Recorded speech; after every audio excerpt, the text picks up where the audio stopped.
മുൻ അമേരിക്കൻ പ്രസിഡന്റും നൊബേൽ സമ്മാന ജേതാവുമായ ജിമ്മി കാർട്ടർ അന്തരിച്ചു. 100 വയസ്സായിരുന്നു. 2023 ഫെബ്രുവരി മുതൽ ജോർജിയയിലെ തന്റെ വീട്ടിൽ വിശ്രമത്തിലായിരുന്നു അദ്ദേഹം.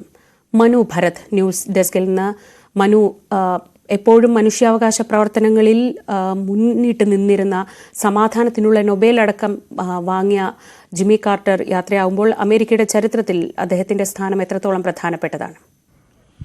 ശ്രീജ, ഏറ്റവും കാലം ജീവിച്ചിരുന്ന അമേരിക്കൻ പ്രസിഡന്റ് എന്ന ഒരു പദവി കൂടി ജിമ്മി കാർട്ടറിനുണ്ട്. 2002 അദ്ദേഹം നോബൽ സമ്മാനത്തിന് അർഹനായി. അദ്ദേഹം സമാധാനം ലോകത്ത് കൊണ്ടുവരുന്നതിന്, പ്രത്യേകിച്ച് ഇപ്പോൾ ഈ ഇസ്രായേൽ പാലസ്തീൻ യുദ്ധമൊക്കെ നടക്കുന്ന കാലത്ത് നമുക്ക് ഓർമ്മിക്കാൻ കഴിയുന്ന ഒരു കാര്യമാണ് ഈ ക്യാമ്പ് ഡേവിഡ് അക്കോർഡൊക്കെ. അന്ന് ഈജിപ്തും ഇസ്രായേലും തമ്മിൽ ഒരു സമാധാന ഉടമ്പടി ഉണ്ടാക്കുന്നതിന് മുൻപന്തിയിൽ നിന്ന ആൾ ജിമ്മി കാർട്ടറായിരുന്നു.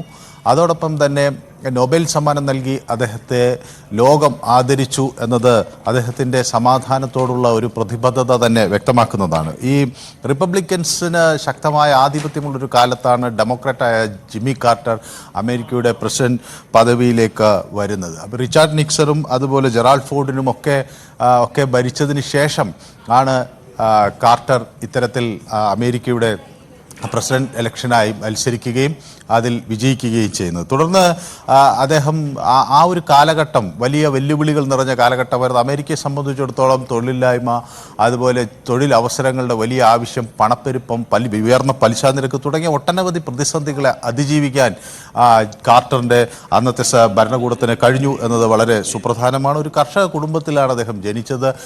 നാവിക അക്കാഡമിയിൽ നിന്നാണ് ബിരുദമെടുത്തത്. പിന്നീട് നാവിക ഉദ്യോഗസ്ഥനായി ജോലി ചെയ്തു.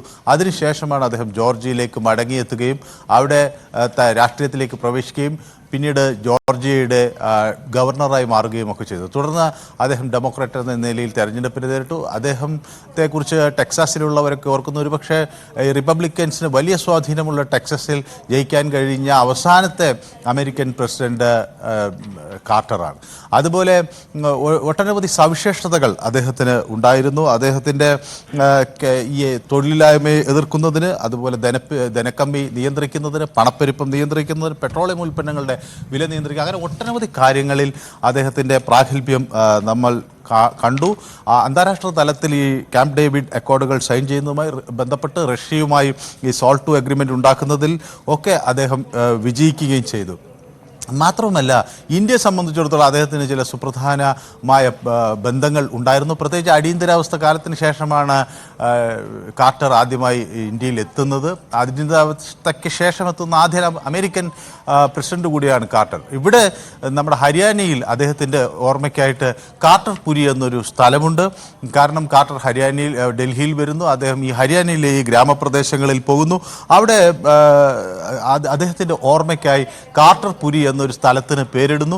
മാത്രമല്ല, 2002 ജനുവരിയിൽ ജിമ്മി കാർട്ടർക്ക് ഇത്തരത്തിൽ നോബൽ സമ്മാനം നൽകുന്നൊരു ഘട്ടത്തിൽ ആ പ്രദേശത്ത് അത് പ്രാദേശിക അവധിയായി പ്രഖ്യാപിച്ച് ഇന്ത്യയിലെ ജനങ്ങൾ ആഘോഷിച്ചു എന്ന് പറയുമ്പോൾ അത്രമാത്രം അടുപ്പം ആ ഗ്രാമവും ജിമ്മി കാർട്ടറുമായി സൂക്ഷിച്ചിരുന്നു എന്നതാണ് അതിലെ ഏറ്റവും രസകരമായ ഒരു കാര്യമായി എല്ലാവരും ഓർക്കുന്നത്.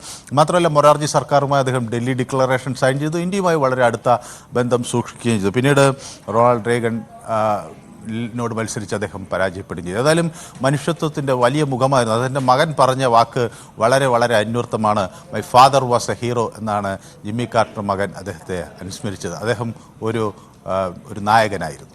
ശരി, മനു ഭരത്താണ് വിവരങ്ങൾ നൽകിയത്.